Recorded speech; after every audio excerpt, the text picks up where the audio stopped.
There's so many aspects of our life, but we tend to focus on one, two, or three. There's so many other parts of us that don't get acknowledged or don't get given the attention that they need. Listen, you know what? You can get through that obstacle, but if you just say, I can't, yes, you can. I can't, yes, you can. It's the same debate that's going on inside the person. Hello and welcome to Make It Happen with Will Polston. I'm Will Polston. This is episode number 156, and in this episode I'm joined by Dr. Barbara Morris Jensen. Barbara Morris Jensen, Doctor of Clinical Psychology, Clinical Hypnotherapist and Certified Life Coach, has dedicated her career to helping people live meaningful and fulfilling lives. Her compassion and ability to quickly tune into the deeper dynamics that underlie the challenges people face make her a reliable resource for lasting change and helping people find their true path. She uses hypnotherapy and solution-focused skills to help her patients and clients recognize and upgrade their subconscious beliefs that have held them back and kept them stuck, and to free them from the pain of the past. Her approach assists in creating meaningful and lasting change through reprocessing and reevaluating outdated mental patterns and emotional cycles and restoring connection with the authentic self. She's been called the Soul Whisperer with her ability to notice and draw out the true nature of others and help them develop and live an authentic life. Her passion is to inspire, guide and uplift those willing to walk the awakening path to break through the barriers and evolve beyond self-imposed limits. This change, this restructuring of the mind to connect with the soul is what she calls the soul revolution. And in this episode, we're going to be talking about being authentically you. So Dr. MJ, welcome to the show. Thank you so much, Will. I'm really honored to be here and really looking forward to this conversation with you. You and me both. So you're obviously on the other side of the pond. And I say obviously, I mean, that's just an accent giveaway, right? Yeah, we're really looking forward to the conversation and getting stuck into things today. What we're going to be talking about a lot on this particular episode is authenticity and what that means to be authentic, how you can get back and get in alignment with your authenticity again. But what I would love to know is, what was it that enabled you or gave you the direction for you to live your own authentic life? You know, when I was young, I had, like a lot of people, a life that was very chaotic and disturbing in many ways. And in that, there was also a dream inside of me. And when I was 13, my father asked me, so what do you think you want to do when you're older? And sometimes when you're asked a magical question, you have the magical answer. And I said, I want to be a psychologist. Like, duh, doesn't everybody know what they want to do? Now, I know not everybody knows what they want to do. And actually, a lot of people don't. But I was one of those people that did. Mm. And so by the time I was 16, my brother, who had a full ride to USC and he was Mensa, the top 10% of intellects that are measured. And he said, so where do you want to go to college? And I said, I'm too stupid to go to college. So somewhere between 13 and 16, I was at this, of course, I'm going to be a psychologist too. I'm too stupid to go to college. Mm. In there, all the accumulation of the trauma and things that I had experienced, but also in my family life, but also throughout the bullying that I experienced in school as a result of what was going on in my family life, which had nothing to do with me. But at that point, I had absorbed it all as if it was all about me. It was all due to me, right? I was the one that was somehow faulty in life. And so I lost that even concept of going to college. And so when I was 19, I was still with my first boyfriend, and I looked at him one day and literally just said, I guess we're supposed to get married. And that was the end of the conversation. There was no foresight as to what was going to happen. So we got married and we had 2 children. And then I learned that he had a cocaine addiction. And so we lost our house. House had to go into foreclosure. My 2 kids and I were homeless. And at that point, My father had passed away, so I didn't have him to lean back on. And my mother wasn't mentally well, so I couldn't lean on her. And my family didn't have the financial ability to help me. So we were literally couch surfing, trying to find a way to survive, really. And I was in such a deep, dark depression and fog that I really didn't know how to get out of it. I had no sense of self left. And the way that I describe it is kind of like if you have a container and it's completely empty, all there is air in there. That's how I felt inside. I felt like there was nothing inside of me. But when my dad died, that was the critical moment for me because I loved my dad more than anyone because he was the strength behind me to help me remind me that I was more than what I thought I was. And so when he died and I had a severe depression, I was just so depressed. And we were cleaning out his belongings. And I found this psychology book. And I went to my brother and I said, I want to be a psychologist. And he looked at me and said, Barbara, how old are you going to be in 5 years? And I said, 32. He said, are you going to be 32 with or without that degree? Mm. And it clicked for me. That old feeling came back, that inner nudge or knowing, that whisper, however you want to call it. Something came back and said, remember, this is what you feel like you're here for, to do. Mm. And so I started off in junior college, and I went to, my joke is I went to this really smart 18-year-old kid, and I was 28, and I went in and said, teach me how to do fractions again, because I don't remember. And I hit the ground running, and it was a really challenging time, but there was something like this little nudge that just kept pulling me forward. And even my kids today say, Mom, how did you ever do that? How did you show up, to baseball and all these things, do schoolwork with us, go to school and work a job? How'd you do it? I said, I have no idea. But what it was something so deep inside of me that I could feel welling up. It was so true to me, but I couldn't really name it at that point. And I didn't have a clear path like, oh, I'm going to do this and this and this and this, and I'm going to walk out of it. I was like walking through mud or fog, trying to get where I was going. But it was this inner calling that kept coming to me. And that now is what I help other people reclaim, to restore that within themselves. Because what my dad had shared with me, my dad was a very wise man. The first part of his life, he grew up in an orphanage during the Great Depression here in the US. And he lived in the orphanage till he was 17. His father had died of pneumonia, and his mom couldn't take care of 5 kids and all that. And so he grew up very resilient, right? Learning how to just take care of things. And then he joined the military during World War II. And then he fought in World War II, Korea, and Vietnam as a pilot. So, needless to say, he was a very successful man, but also very hardened. And when he retired from the military at 41, he had a mental breakdown because he lost his identity.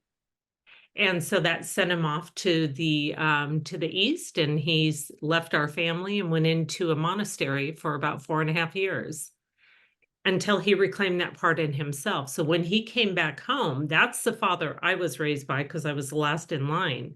And so he was helping me connect with this deeper part of me over and over. So he planted that seed in me. But what he had said was, on the day we are born, every person has a gift wrapped box laid at their feet that very few will choose to open.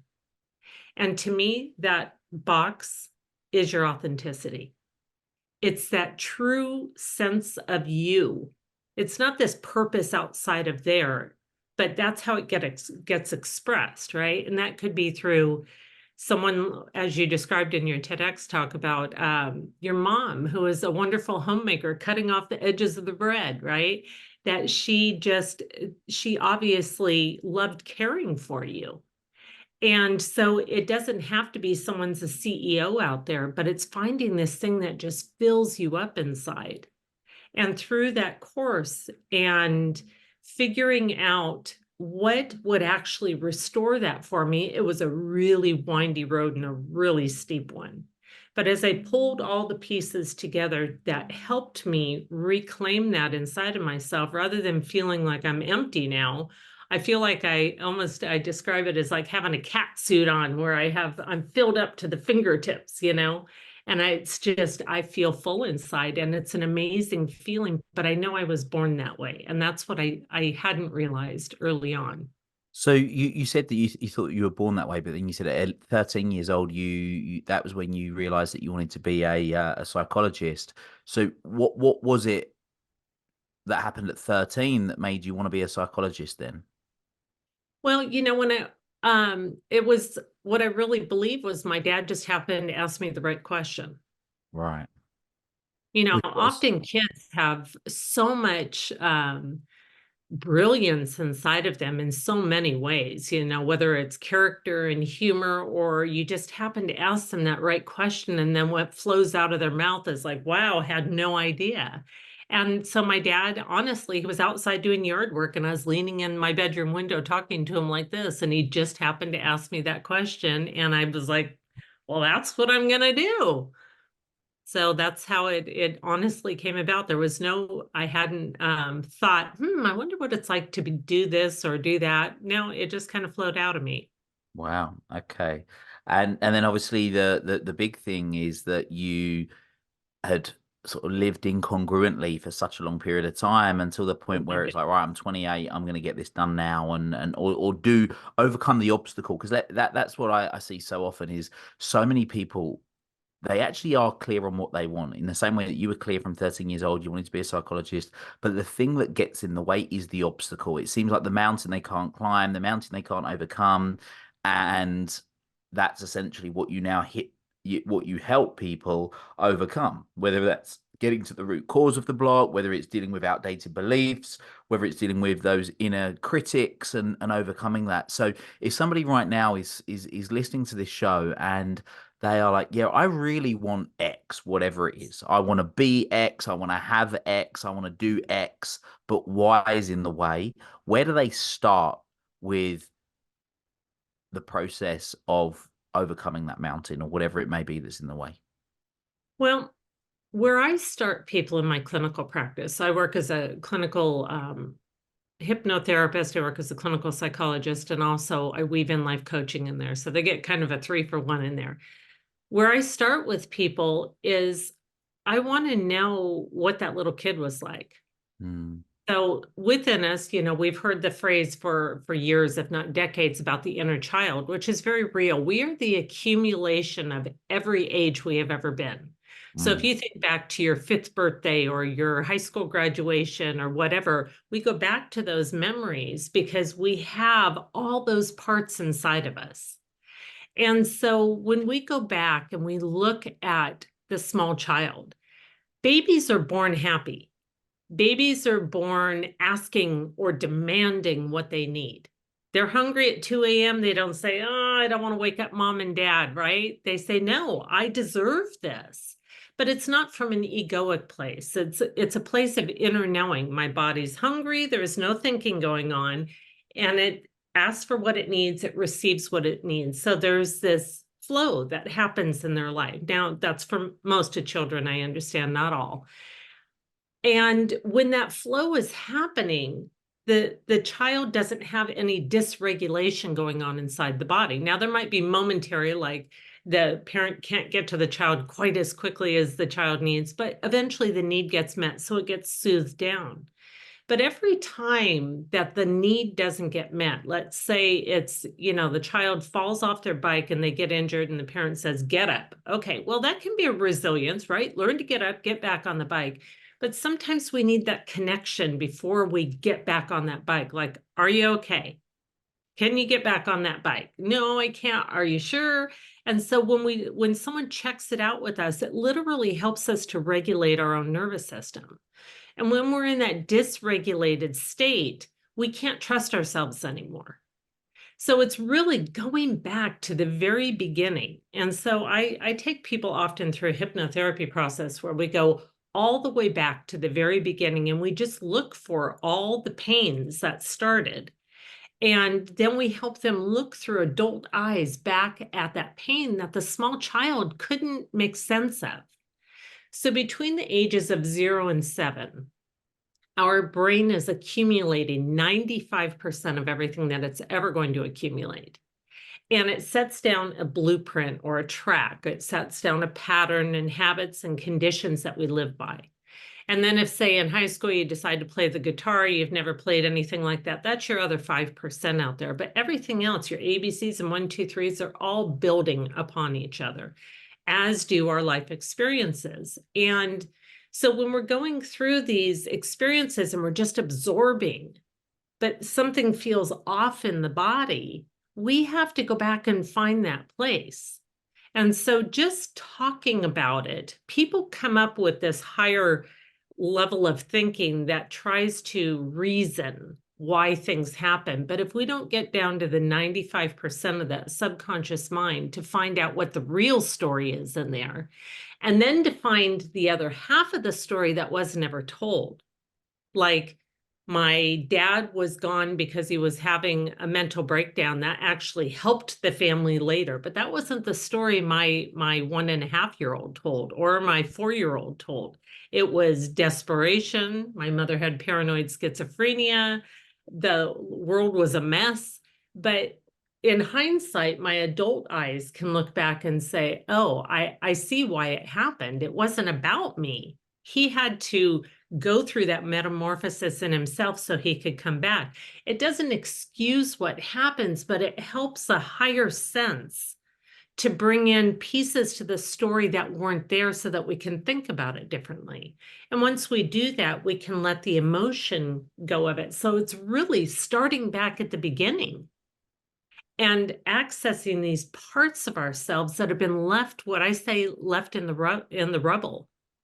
So, I work with people from every level, from college students up to CEOs, professional athletes, celebrities. I work with people all over the place, and it all comes down to the same thing.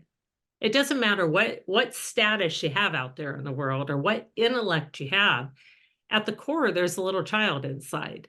And if you're in pain, that little child's needing some attention. We don't know what age it is until we figure it out. Mm, But I would tell people, go back, go over your life story and look for, where is it that this insult and injury really started? And what is the message of that child that's trying to be conveyed? mm. Yeah, no, I can definitely attest to sort of, like you said, going back sometimes to be able to go forward and connect the dots in that respect, to see what's going on. So let's talk about authenticity then. So what does, in your opinion, it mean to be authentic? So if we go back to that gift wrapped box and we look at that, every individual is unique, and unique is wonderful. And in that wonderful box is something that only fits you. Going back and discovering, what is it that is true to me? Like, how do I know that? Because it feels true. It feels authentic without the shrouds and covers and all the ways that we try to protect ourselves in the world. What is true? Like, what would I be authentically saying to someone right now if I could? What am I authentically feeling about this experience right now, even if I'd never share it with anyone? What is that truth that's inside of me? At least that's coming up, so that sometimes we say, well, this is true to me. Well, sometimes that's a cover. And we want to burrow back down and say, if you were sitting with yourself and getting past the hurt or the pain or the anger or sadness, is this still true? Is there any question around that? So authenticity to me really means going back and reclaiming that true essence of who we are and learning in time to live unapologetically with that. And Mm. that's not the easiest thing in the world that we live in, for sure. So what is it that people have to ask themselves or get asked for them to uncover that unique gift? Well, um, if I can dip in here for a minute, when I've been in my clinical office. I've really dove into so many people's life experiences, which I feel so honored to be a part of. And in that, I've noticed that it comes down to a few things. And one is that there's so many aspects of our life, but we tend to focus on one, two, or three. So maybe we're trying to earn money, or we're looking for a mate, or, we're looking for a career or something. And there's so many other parts of us that don't get acknowledged or don't get given the attention that they need. And so when I have what I call a wheel of life. I created a journal around it so that it makes it easier. But in this wheel of life, we have all these different spokes, right? And on this spoke of this wheel, we have family, we have finances, we have spiritual, mental, emotional, physical, which are part of that authenticity that we have to find out spiritually what makes sense to us, mentally what makes sense to us, emotionally, physically what makes sense to us, what feels true to us. And so on this wheel of life, when we're going back and we're saying, okay, where am I on a scale of 1 to 10? And this is a question I ask every person when they come into my office every single time. Scale of 1 to 10, where are you today? 10 being awesome. And so then they ask, well, how do they know? There's just something inside that knows. And then I say, what's your predominant feeling right now? And where do you feel that in your body? And what's that feeling trying to tell you? And so when we pare it back and we start doing these little pieces to discover what's going on inside, and we look on this wheel of life and we say, okay, from 0 to 10, here's where I'm at in my career. And then I ask, rather than, well, what's wrong? I say, well, what will make it a 10? How do we know? There's something in us that knows. So taking these tools and doing this self-investigation helps us to move forward in that way that is true and authentic. And it lays the groundwork. That's what I say. So going back through this life story, going into this wheel of life and looking at each sector of life or each spoke on the wheel and looking for, here's where I'm at, here's where I want to be. Because on that wheel, if you're doing great here and you're not so great over here in your own opinion, then when you ride down the road on that wheel, it's clunkety, clunkety, clunk, and that's how life feels. But once you get it smoothed out, even if you're this small on the wheel, but you got everything dialed in on a small way, you're going to have a smooth ride. And then you just learn to expand it and it works for you. So it's really multifactorial, but it's important to do that inner investigation because otherwise we're just going off those conditions and habits. Which is checking in, isn't it? It's checking in, seeing where you're at, having that understanding, the self-awareness, I suppose, of being able to what needs to be done. What is it that, because when people they might say things like, and this is where I think it's interesting from your hypnotherapist sort of experience, is that people might say, well, okay, I know that I'm at a 4 out of 10, for example, in whatever area of life I might want. But then they've got this sort of inner voice, this inner critic that's then saying, well, you can't have that, or you're so stupid, you'll never be able to do that. So it's not about the practical element of going and doing what needs to be done. It's not a case of, right, well, yeah, I don't have the money or I don't have the, it's what, so how do they deal with that if they've got that Whose inner voice critic? is that? Mm, Whose voice is that? Because there is not a child that trips when they're learning to walk and says, I can't do that. mm. That is trying to put a toy together and doesn't try again. Children are amazing. They don't have these inner blocks until somewhere down the line they hear the words, I can't or you can't, or they're told how they did it wrong. They are experimenters. They'll try it over and over and over in all kinds of different ways. And it isn't that, parents are bad people and they strip kids of their creativity. It's that, we have to help kids learn not to run out in the street, right? We have Mm, to learn certain functions in life so that it works more smoothly for us. But there also has to be that side where we are looking inside more creatively and saying, okay, so where did that voice come from? Whose voice is that that's talking to me? What's it really trying to tell me? Oh, I'm scared. Oh, okay. So what am I scared of? Well, I'm scared that what if I fail? Okay, here comes the inner critic. Okay, what if you fail? So here's a suggestion that I also give is stop putting a period behind your words. I can't, period. I can't, comma, because what if I fail? Comma, because I'm scared, comma, and if this all falls apart, then people will think this of me, comma, and keep going until you get the true answer out of there. Because usually by the time you get down there, what you just need is probably either an inner cheerleader or an outer cheerleader to say, listen, you know what?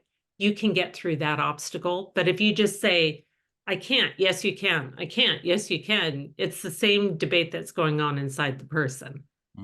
yeah. And the negative voice, the fearful voice, will tend to win out because it all boils down to survival. The brain has one primary job in your life, and it is not to make you happy. Mm, It's to keep you alive. If you go underwater for a period of time, it's not wondering what sunny beach you're on and what people are up to. It's saying, how do I get to the surface of that water? And mm, so people's survival modes kick in so often when they think about going out public speaking, they think about going out and trying that new venture. What if I fail? Oh my God, it's going to be death. That's how it's being interpreted. But when you start teasing all this out with all those commas, it's like, okay, well, I won't die from it. It might be really uncomfortable, or it might have like spent money that I was saving up for something else. But if I don't do it, then what's the consequence? What's the outcome of that? yeah. What's your thoughts? Because obviously, take the word authenticity and then also take the word authority. They've both got the word author in it, right? What's your opinion on how people can have authorities or the authorities that people perceive to be an authority can get in the way of their own authenticity, and how do they change that? Well, I think again, if we look at perception, so we're perceiving things in our lives. And when we give more of our perception to the outside world than we do to the inside world, we get into trouble. And I think that we can see this in large measure on our planet right now, that we give a lot of credence to what other people think of us and wanting people to think a particular way that we fight over it rather than sit down and have a conversation about it. Mm, And so when we come back home to ourselves and we say, why do I need this person to approve of me?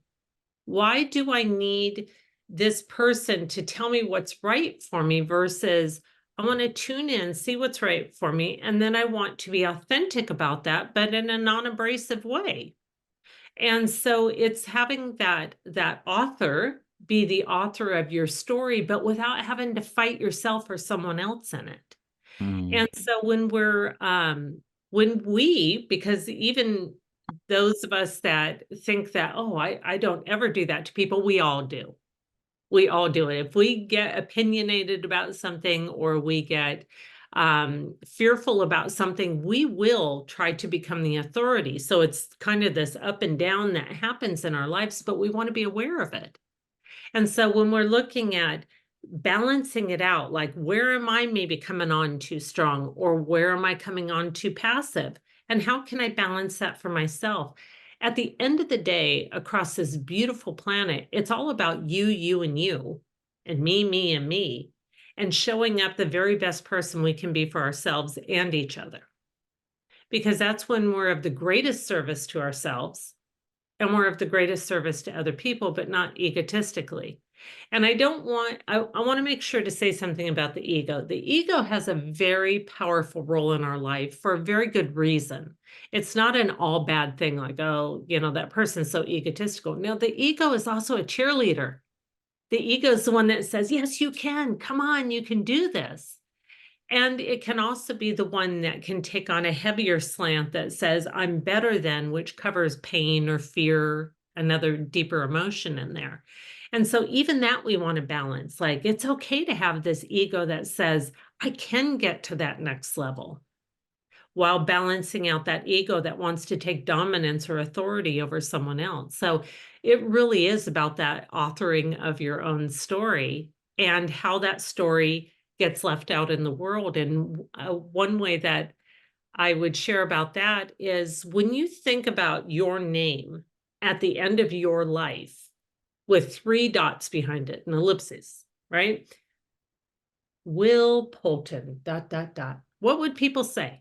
Mm. And it's not from the place of, oh, he was the best person ever, right? No, it's about authentically, what would you want them to say about you? Wow, that man did his work, right? He really did some introspective work. Then he went out there to do service for other people. And if that feels good to you, then you're on the right path. And if it doesn't, like, I built a Fortune 500 company and all my employees were miserable, that's not probably an authentic story someone wants to live by. Yeah, you would think not. You'd think not. And obviously you've done this for, I think you said, was it 24 years now? Yeah. 24 years you've been doing this now. And you have sort of compiled everything together. You've got a program that's about to come out, Unlocked, which is ultimately helping people to unlock their all authenticity by really mastering their mind and emotions. So how can people find out more about that? And what does it Well, entail? currently it's just about to be released, and on my Instagram page, which is hey hey Dr. MJ, because people tend to refer to me that way. In my bio, there's a link to module 1 of it, and that's just really where people can look over their life story. There's the Wheel Life Journal in there so that they can explore these folks. It looks into their purpose and values. And there's also a free link also in my bio of my Instagram, which is a future self meditation, which I love because when we're able to see another version of ourselves out there, then we can learn to connect with that version. We can learn to step into it rather than waiting for things to come to us. So in this module 1, there's that future self meditation in there. But aside from that, even if someone isn't interested right now in module 1, there is that free meditation that's on my Instagram as well. And also, if people want to learn more about me, I did an Oxford talk as well on authenticity. And that is also linked in my Instagram account there.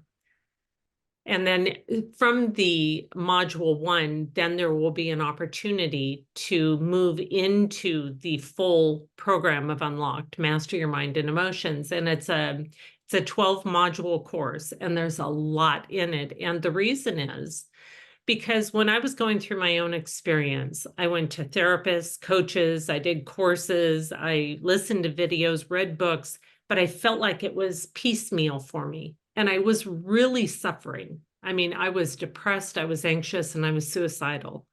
And it was so excruciatingly painful to be in that and not have a way out of it, that really became my life mission in what I do in my clinical practice, but also my friends, with my kids. If someone's in pain, I say, I have a couple tools if you want to try that. And so I put it into a comprehensive, and this is a deep dive course. This isn't a cerebral one, like let's take it up on the upper level. No, it's going to take you into the depths to try to find out the answers and unbury yourself from that rubble, and then help you have the tools to move forward and to go out there and create and master that life in there by mastering the mind and the emotions. And so with that also comes every 2 weeks, I'm going to be having like a live group chat where people can ask me questions. It won't be therapy because I can't do that, but it will be if someone says, this in module 1 or module 6 over here, I just have a question about that, or here's what I was thinking about it. That's something I wish I had, which is why I'm offering that also as part of the program. Amazing. So if people want to connect with you, you mentioned Instagram already. Where can people find out more about you, connect with you, and yeah, find out more? Thank you so much. Yeah, so it's on the Instagram is probably the best way to reach me that way at this point. Get through from Instagram, and then they get access. And just to be clear, the first module of the training is that free? Something they pay for if they want No, to? there's a cost for the first module, but Yep. the future self meditation is there for free.